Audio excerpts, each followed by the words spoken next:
Presiden Republik Indonesia Insinyur Soekarno sangat dicintai oleh mayoritas masyarakat Indonesia.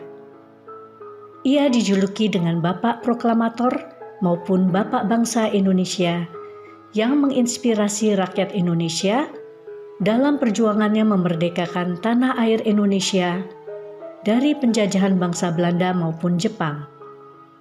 Bahkan ia berhasil menyatukan seluruh suku yang ada di Indonesia dari Sabang hingga Merauke menjadi Negara Kesatuan Republik Indonesia dengan semboyan Bhinneka Tunggal Ika yang berarti berbeda-beda tetapi satu juga. Kami, bangsa Indonesia, dengan ini menyatakan kemerdekaan Indonesia.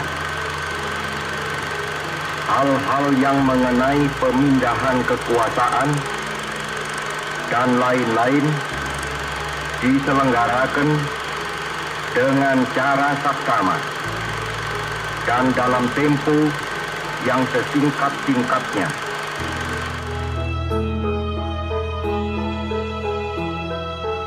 Presiden Insinyur Soekarno selalu mengingatkan kita untuk tidak meninggalkan sejarah.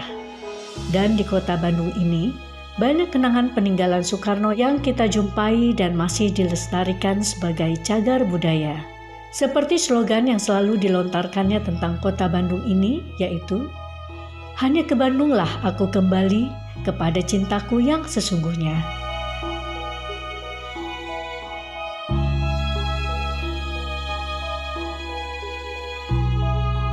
Maka di Bandung pulalah Soekarno menimba ilmunya di Institut Teknologi Bandung, mengambil jurusan Teknik Sipil, yang mana pada masa kolonial Belanda dulu, nama kampus tersebut adalah Teknik Hogeschool Bandung.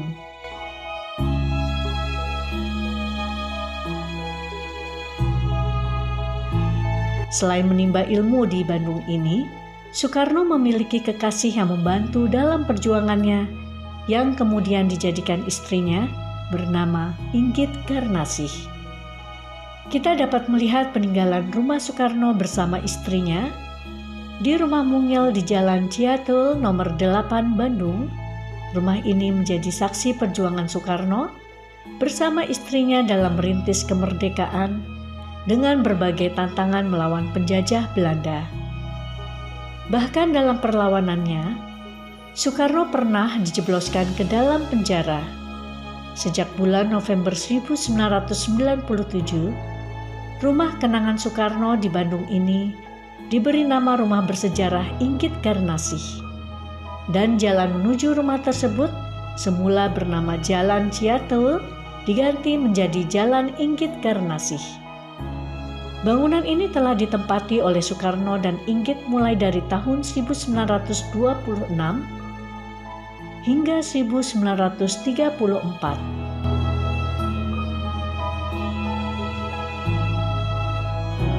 Beberapa ruangan yang kini menjadi museum memiliki beberapa fungsi antara lain halaman muka yang asri dengan taman yang sejuk, ruangan baca, ruangan tengah dengan beragam foto dan piagam sejarah Soekarno bersama Inggit, ruang pembuatan jamu dan bedak, di mana Inggit bersusah payah membuat jamu untuk mendapatkan penghasilan selama Soekarno ditahan, dan ada pula ruangan perjalanan Inggit bersama Soekarno di belakang rumah.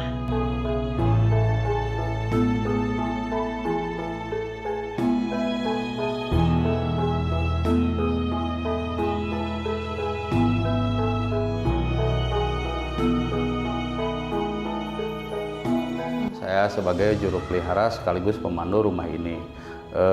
Awal daripada rumah sejarah ini berawal dari ketika Bung Karno datang ke Bandung untuk indekos di rumah Haji Sanusi, atau pada waktu itu masih bersuamikan istrinya Ibu Inggit Garnasih. Rumah kosannya itu di daerah Kebonjati. Setelah menikah 3 tahun dari pernikahan itu, barulah Bung Karno dengan Ibu Inggit membeli rumah ini pada tahun 1926. Dan di rumah ini banyak terjadi sejarah, yang diantaranya ada 1926 ketika Bung Karno lulus di THS, 1927 lahirnya VNI, 1928 menjadi tamu kehormatan di mana Bung Karno hadir sebagai tamu kehormatan lahirnya Sumpah Pemuda. 1929 ketika Bung Karno diundang berpidato politik di Yogyakarta, Ibu Inggit dan Bung Karno pergi dari rumah ini ke Yogyakarta dan Bung Karno ditangkap oleh pemerintahan Belanda lalu dibawa ke Bandung, dan Ibu Inggit tidak tahu pada waktu itu ketika Bung Karno ditangkap oleh Belanda dan sudah dibawa ke Bandung. Ibu Inggit mencari di sana kurang lebih ada 3 hari, bahkan ketika mendapatkan informasi bahwa Bung Karno udah ada di Bandung, lalu Ibu Inggit pun pulang. Dan di sini pun Ibu Inggit masih mencari keberadaan Bung Karno karena Ibu Inggit tidak mendapatkan berita keberadaan Bung Karno. Akhirnya Ibu Inggit mencari-cari dan sampailah di tempat penjara di mana Bung Karno ditahan di penjara Bancai.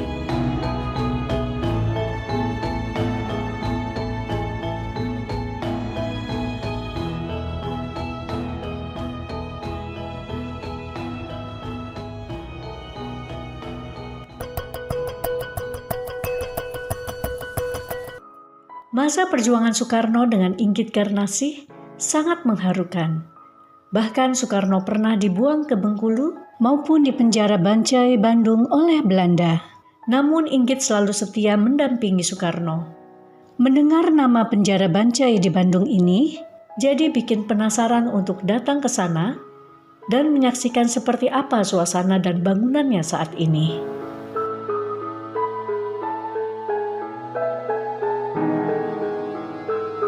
Setelah mampir ke rumah bersejarah Inggit Garnasih, selanjutnya kita bisa menuju ke penjara Bancai untuk mengetahui kenangan apa yang pernah dilalui Soekarno di sini sebelum menjadi Presiden Indonesia. Ia pun ditangkap dan pernah mendekam di penjara selama 8 bulan karena melawan Belanda, tepatnya pada bulan Desember tahun 1929.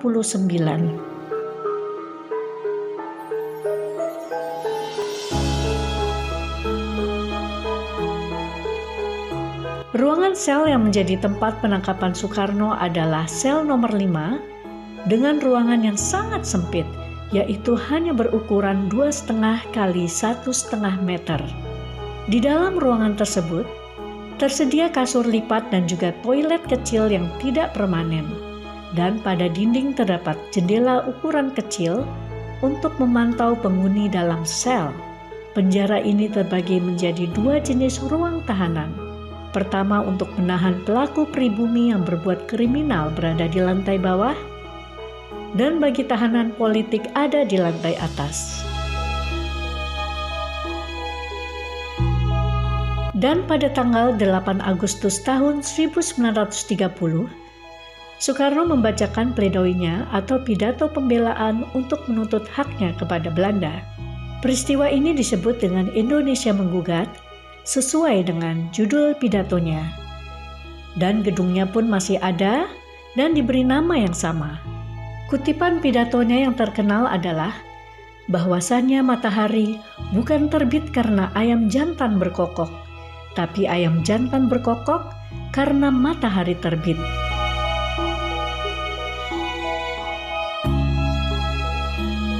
Presiden Soekarno juga meninggalkan jejak puisi-puisinya yang menjadi semangat generasi pemuda. Di antaranya, puisi berjudul Aku Melihat Indonesia yang dibacakan oleh Peri Sandi Huis.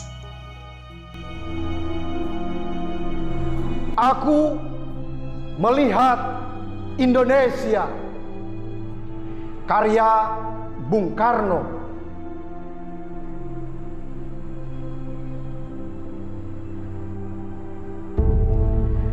Jika aku berdiri di pantai Ngeliep,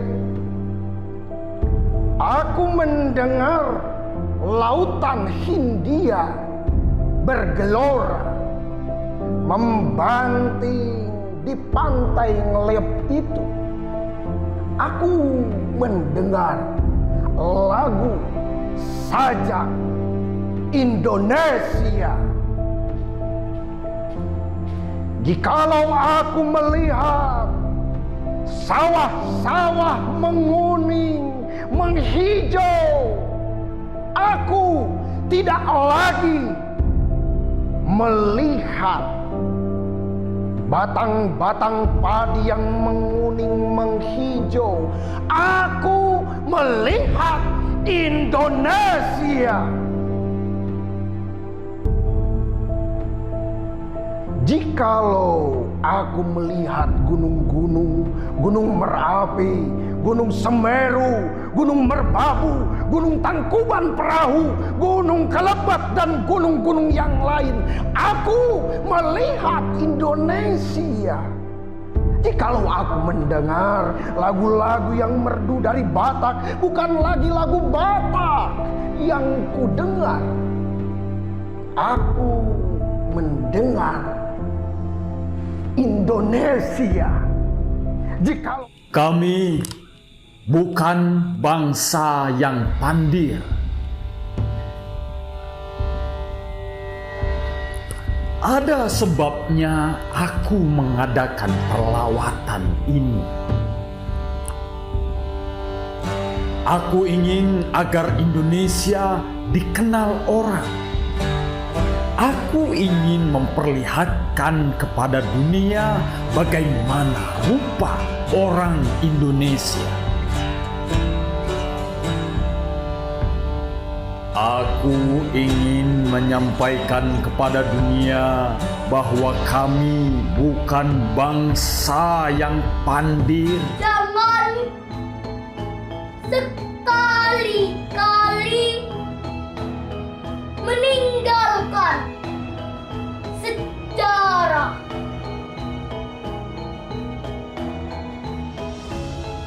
Sekali lagi saya ulangi kalimat ini. Membuang hasil-hasil positif dari masa lampau. Hal itu tidak mungkin. Sebab kemajuan yang kita miliki saat ini adalah akumulasi dari hasil-hasil perjuangan di masa lampau. Perjuangan Insinyur Soekarno yang tak pantang menyerah membuatnya dikurung di penjara oleh Belanda. Di dalam bangunan penjara Bancai ini, kita akan melihat benda-benda Soekarno yang dapat kita rasakan suasana yang terjadi pada saat itu.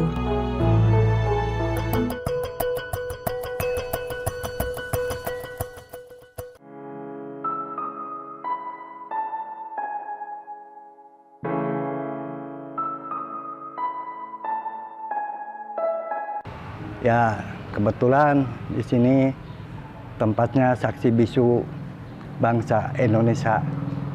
Takut anak-anak muda jadi nggak tahu sejarah, kenapa seperti apa satu bangunan kecil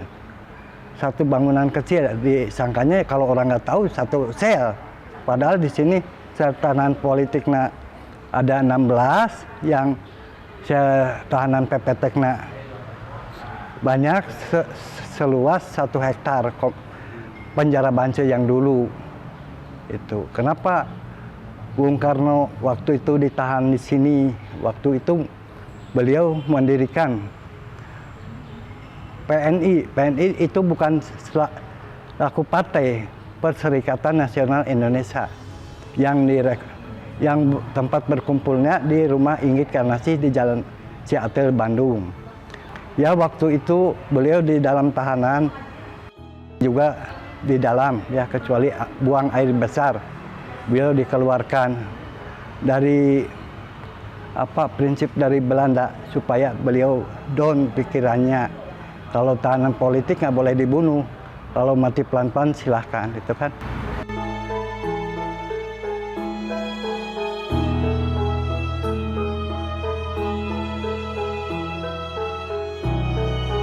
Indonesia menggugat itu hasil pemikiran dari sini. Itu waktu itu nulisnya di atas pisport di dalam itu. Bukan satu buku, sedikit-sedikit setiap ibu Inggit Karnasi besok ke sini dari rumah atau bekal kertas diselipin di kainnya gitu. Setelah Soekarno menjadi presiden pada tanggal 18 Agustus tahun 1945, ia masih terus berjuang mewujudkan persatuan bangsa Asia dan Afrika dari penjajahan imperialisme, di mana pada masa itu banyak tokoh-tokoh pemimpin bangsa Asia maupun Afrika merasakan nasib yang sama seperti Indonesia dan disambut baik oleh negara Myanmar, Pakistan, India, Sri Lanka, sehingga diadakanlah Konferensi Asia Afrika pada tahun 1955 di Bandung. Di Bandung, kita bisa melihat Museum Konferensi Asia Afrika yang menyatu dengan Gedung Merdeka sebagai tempat sidang utama untuk mengenang jasa-jasa Soekarno dalam membangun kerjasama Asia Afrika. Bangunan ini diresmikan pada tanggal 24 April tahun 1980 oleh Presiden Soeharto bertepatan dengan KTT Asia Afrika ke-25. Selain bangunan dan museum, tahukah bahwa Soekarno punya warung makan favorit di Jalan Mangga, Kota Bandung, yaitu bernama Warung Nasi Abah Landung. Nama Abah Landung sendiri dikenang karena ia adalah seorang peserta volunteer pada saat Konferensi Asia Afrika yang diadakan pada tahun 1955. Ia mengajak Presiden Soekarno untuk menyicipi makanan nasi goreng di sini. Dan akhirnya, warung ini menjadi langganan Soekarno. Menu makanan yang disajikan antara lain nasi goreng, capcay, mie goreng yang dimasak dengan cara tradisional dan otentik menggunakan arang dan anglo, sehingga rasanya menjadi lezat dan nikmat. Warung ini dikelola oleh Pak Suyut yang memiliki jiwa nasionalis.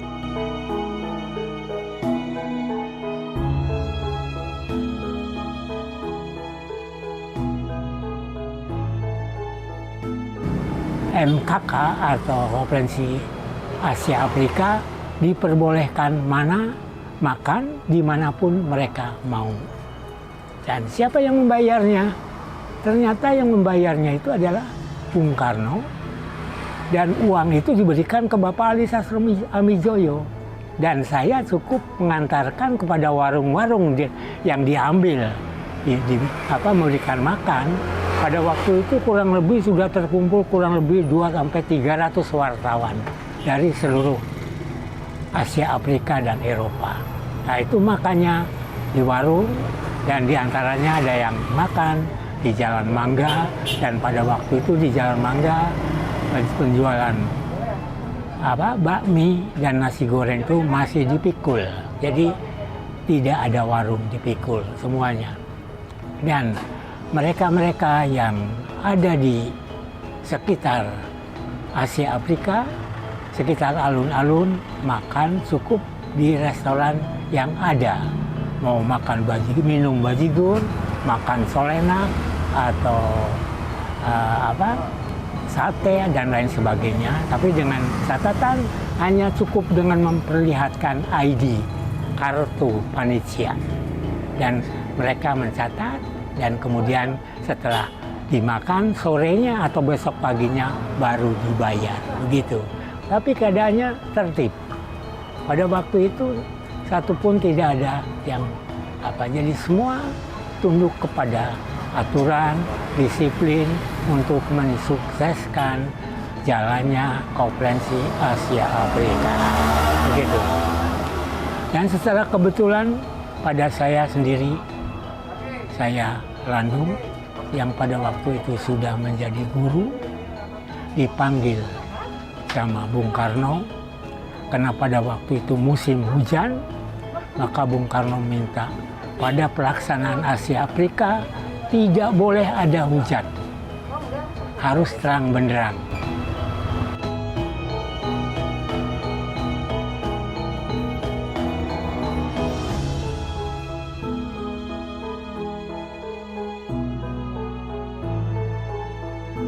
Tentunya semuanya atas dasar keikhlasan, dasar dari Allah yang Maha Kuasa. Begitu diantaranya. Itulah beberapa kenangan Presiden Soekarno yang tak akan pernah selesai bila kita menelusurinya. Presiden Insinyur Soekarno memiliki kecintaan kepada tanah air dan bangsanya, dan ia pun sangat dicintai oleh rakyatnya. Tak heran, banyak peristiwa yang dilaluinya meninggalkan kenang-kenangan berharga yang tak akan pernah terlupakan. Cintanya kepada tanah air, istrinya, rakyatnya, memberikan kekuatan idealis yang berkelas kepada seluruh bangsa di dunia.